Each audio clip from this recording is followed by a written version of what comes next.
সামাজিক যোগাযোগ মাধ্যমে এখন নতুন আলোচনার নাম জেফ্রি অ্যাপস্টেইন।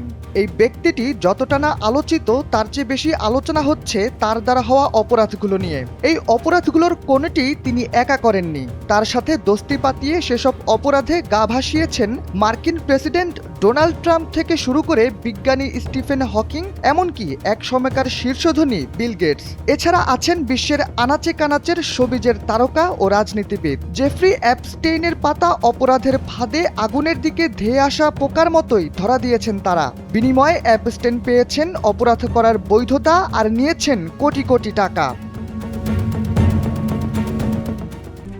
RICL TMX, যুগের পর যুগ স্থাপনা থাকে মজবুত।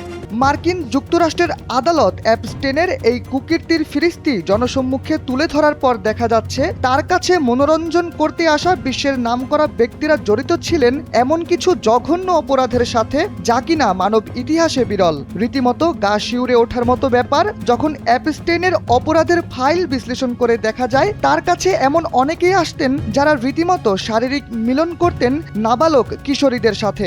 এমনকি এরপর তাদের রান্না করে খাওয়ার মতো ছবিও প্রকাশ পেয়েছে অ্যাপস্টেইনের তোলা ছবিতে। এমন চাঞ্চল্যকর তথ্যগুলো সামাজিক যোগাযোগ মাধ্যমে ছড়িয়ে পড়তেই পুরো পশ্চিমা সভ্যতা নিয়ে আলোচনা চলছে। শুধু অ্যাপস্টেইন নয়, তার কাছে আসা মেহমানদেরও এখন গণধোলাই করছেন নেটিজেনরা।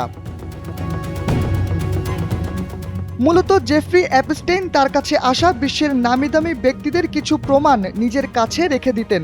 কখনো পুরো ঘটনা বা আংশিক ঘটনা বর্ণনা করে মেইল করতেন অন্য কাউকে, কখনো বা তিনি ভিডিও চিত্র ধারণ করে রাখতেন, কখনো বা নিজের কল্পনাকে কাজে লাগিয়ে এঁকে রাখতেন ছবি। সম্প্রতি তাকে নিয়ে সমালোচনা হচ্ছে কারণ তার দ্বারা সংঘটিত অপরাধের ফিরিস্তি তুলে ধরেছে মার্কিন যুক্তরাষ্ট্র। খোদ মার্কিন প্রেসিডেন্টের সইয়ের মাধ্যমে তা তুলে ধরা হয়েছে যুক্তরাষ্ট্রের আদালতে। তবে আলোচনা সবচেয়ে বেশি তৈরি হয়েছে তার কাছে আসা নামিদামি ব্যক্তিদের নিয়ে। পশ্চিমা বেশ কিছু দেশে অপরাধের সংজ্ঞা তৃতীয় বিশ্বের চেয়ে কিছুটা আলাদা। দিনভর যারা সমতার গান গেয়ে বেড়ান, যাদের হাতে মানবতার চাবি, সেসব ব্যক্তিরাই যেন এই ঘটনার মধ্য দিয়ে এখন আগের চেয়ে বেশি সমালোচিত হচ্ছেন।